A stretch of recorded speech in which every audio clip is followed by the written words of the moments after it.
Si hubiera que precisar algunas características respecto de lo que se ha denominado terrorismo de Estado, habría que señalar, en primer lugar, el carácter refundacional que tuvo este proceso, en el sentido de que los propósitos que alentaron a esa dictadura tenían como meta la reformulación de las relaciones sociales en la Argentina, buscando eliminar o por lo menos hacer invisible las raíces de los conflictos más profundos de esta sociedad.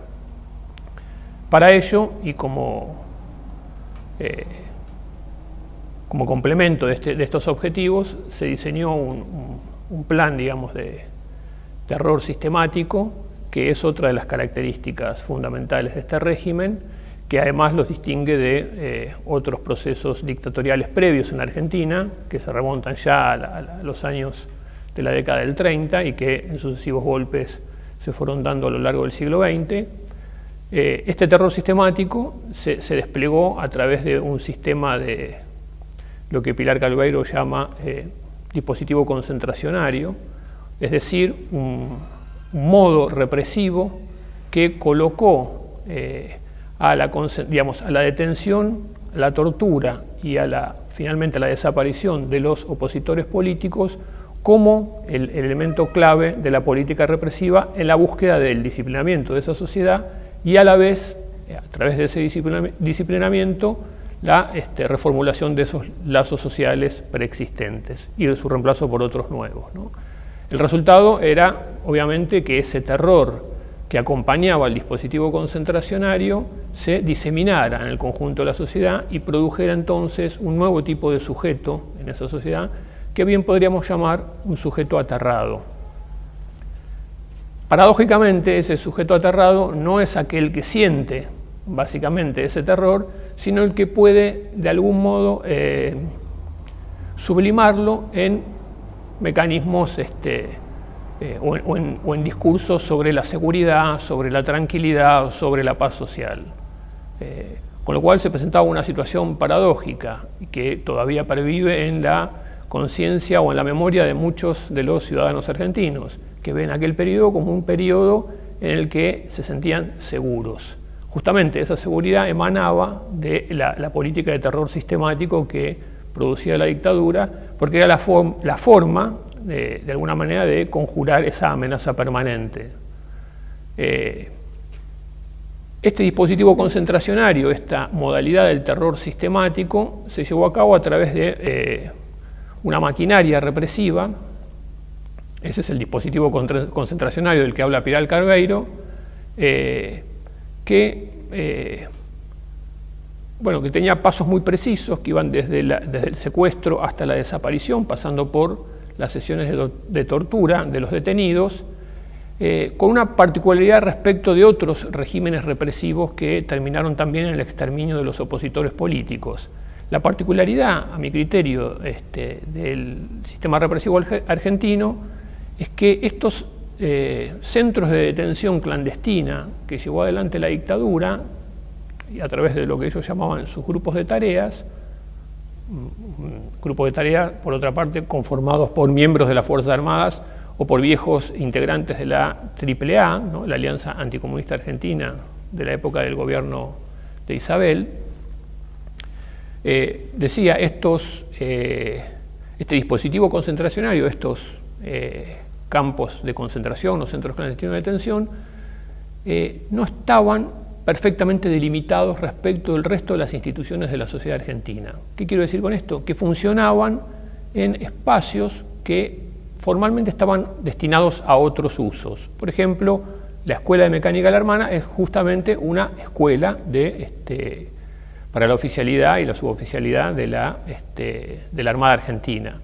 Y así los centros clandestinos funcionaron en comisarías, en edificios públicos, aún en hospitales, aún en escuelas, ¿no?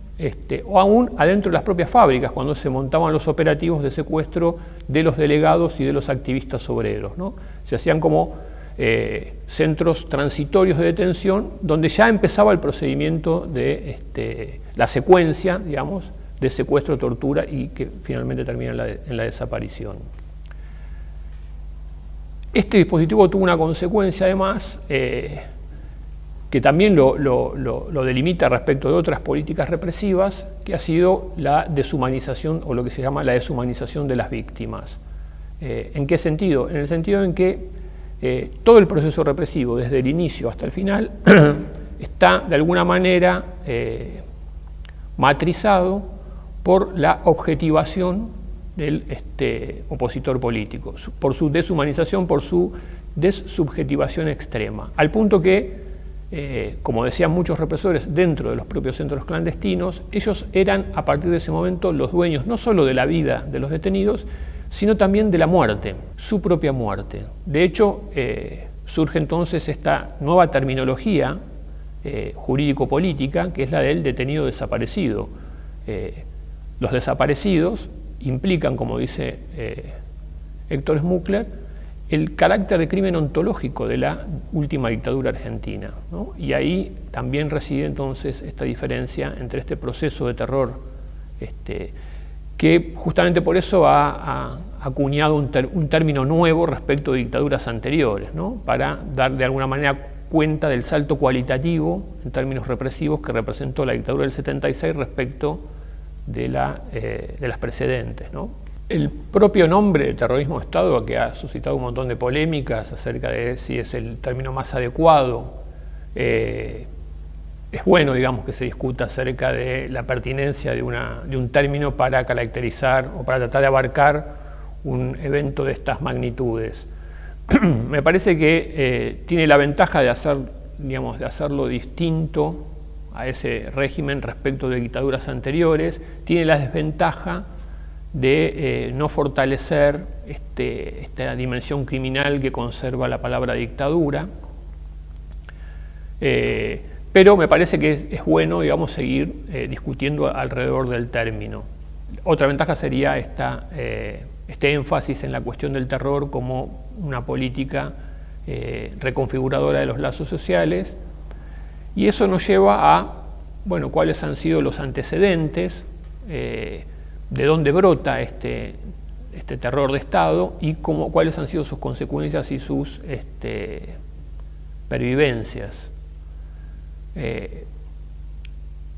Bueno, hay una serie de trabajos respecto de los antecedentes, pero se hace bastante difícil encontrar un antecedente directo de un sistema concentracionario que no sea el operativo Independencia en Tucumán, que uno perfectamente ya puede considerarlo como parte del mismo plan sistemático, como su primera experimentación con los centros de detención clandestinas en Tucumán, en la provincia de Tucumán, con la excusa del aniquilamiento de la guerrilla. Pero existen otros antecedentes, por ejemplo, las características de los fusilamientos de José León Suárez, que denunciara ya hace muchos años antes Rodolfo Walsh, es un libro, Operación Masacre, tiene elementos que uno puede considerar como antecedentes de lo que después se va a llevar adelante a partir de 1975-1976.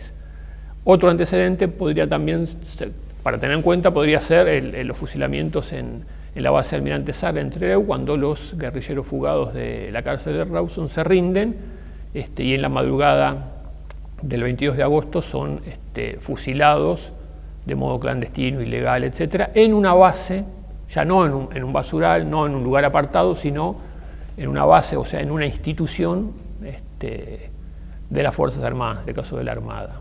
Los acontecimientos de Trelew se produjeron en 1972, el 22 de agosto de 1972, ya sobre el final de la dictadura que había arrancado en 1966 con el golpe de Onganía Ilia. Eso hace, digamos, que este terrorismo de Estado tenga como fronteras difusas en términos cronológicos, ¿no? Que haya que rastrearlo en otros episodios que no forman parte estrictamente de esa dictadura, pero que son sus antecedentes. Y del mismo modo pueden rastrearse aspectos de lo que pervive como práctica del terror de Estado en periodos muy posteriores. Bueno, el caso más sintomático es la desaparición de Julio López. Lo más preocupante es cierta naturalización con que la sociedad ha tomado esa desaparición, ¿no? El hecho de que finalmente la haya aceptado cuando se suponía que era nunca más lo que había emergido a partir de los años 80 con la democratización en la Argentina. Esta internalización del terror, ¿no?, que ha dejado, porque digamos, esa sería la consecuencia más nítida, sobre la cual incluso se pudo asentar con tanta facilidad un régimen como el neoliberal en los años 90, digamos, ¿no? Lo que provoca el impacto de la represión sistemática del terrorismo de Estado es la atomización de la sociedad. Los lazos sociales comunitarios que existían, buenos y malos, como fuere, construían eso, pequeñas o grandes comunidades. La dictadura atomiza eso y deja todos individuos aislados, ¿no?, enfrentados unos con otros. Como decía Hannah Arendt, la precondición de todo régimen tiránico es el aislamiento de cada uno de los individuos, porque justamente seres aislados carecen de poder, por definición. El poder sería una potencia que surge de la cooperación. Ese es el hombre aterrado. No es alguien que se sabe aterrado, sino alguien que se cree seguro y con autoridad y desprecio respecto de sus semejantes, ¿no? Y esa es una consecuencia que creo que incluso supera los años 90, ¿no? Todavía pervive.